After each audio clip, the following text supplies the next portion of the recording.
Hey guys, this is Max and welcome to another episode of the story behind the shoot.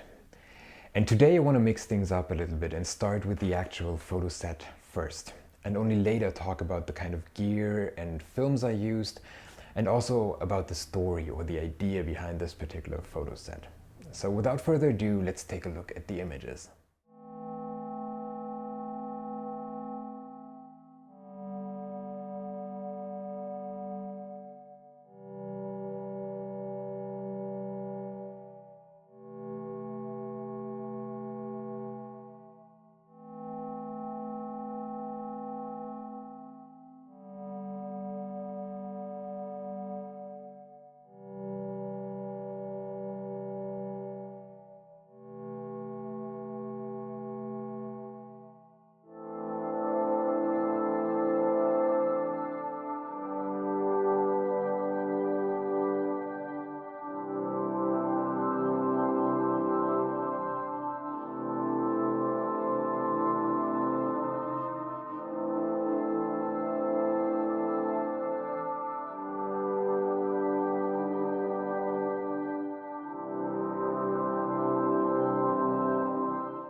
So I hope you enjoyed this little photo set, and there are really three things that I want to mention about it. The first one is the actual idea and what it turned out.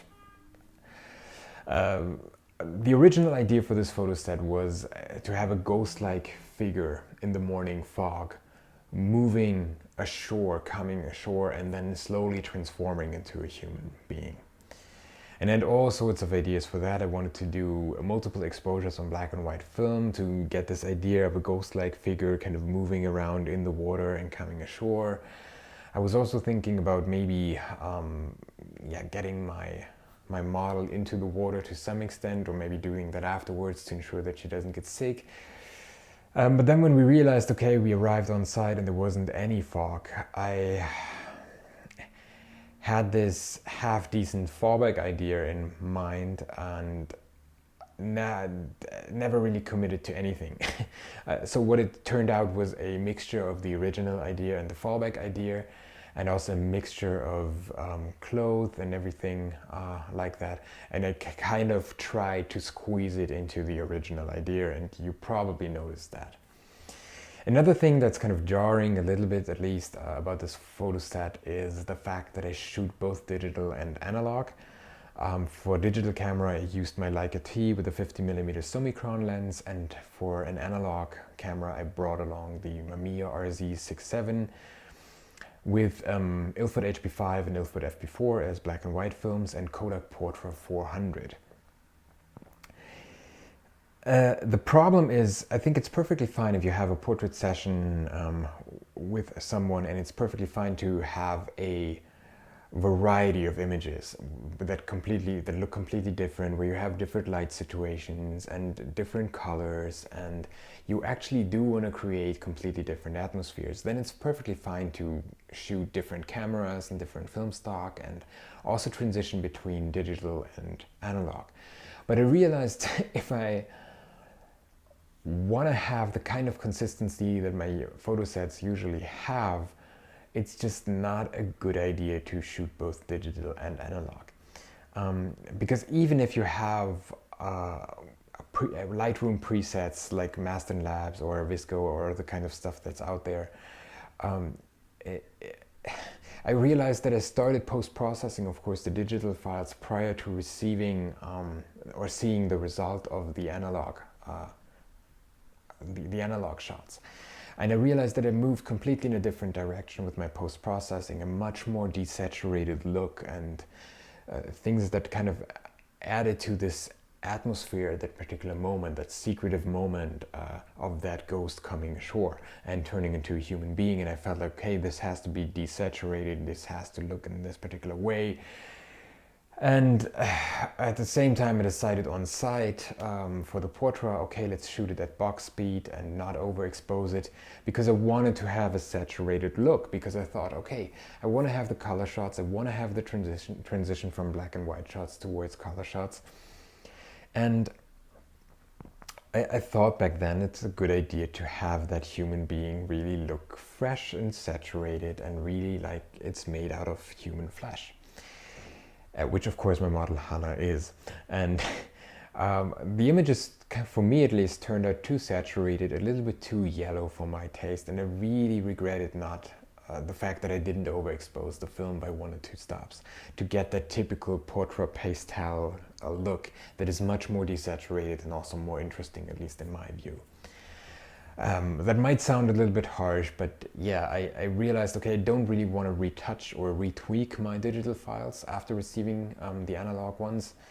I also never redo or tweak my analog files, so I won't desaturate them just because I don't like the way how the Portra looks, or not so much. I don't like it so much in this particular case.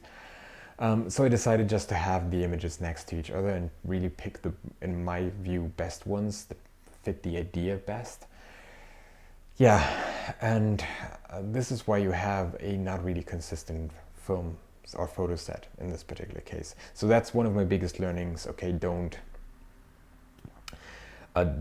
combine digital and analog if you're not really sure about the kind of look that you want to have. And also, if you really want to make sure you do have consistency, just stick to 1 or 2 cameras, and then they should both be medium format or both 35 millimeters.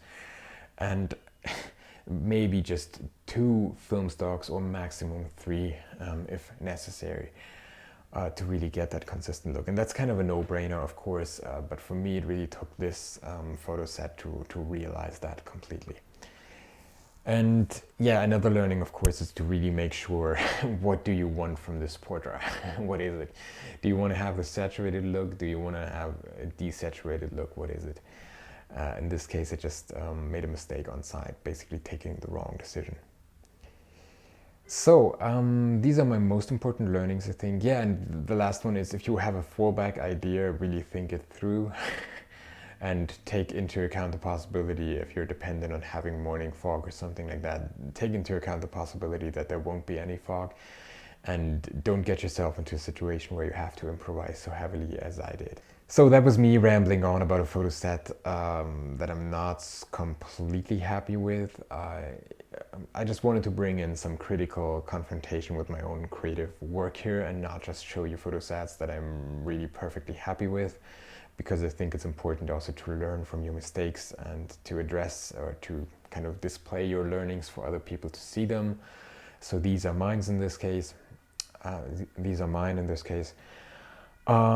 Yeah, so that's it. I hope you enjoyed this video anyways. If you liked it, please remember to like it and maybe even share it with your friends. If you want to see more videos like that, please subscribe to my channel. As you probably noticed, this channel keeps growing and I get super excited about this fact. There will also be much more great content coming up. I will try to review more cameras, try out new cameras, also go towards large format cameras and try out some of them. I also found someone who is more than happy to support me in shooting behind the scenes footage for this particular story behind the shoot series. So we will have some shows or episodes coming up with that. And yeah, that's it for today. I hope to see you soon. Thank you very much for watching. Bye.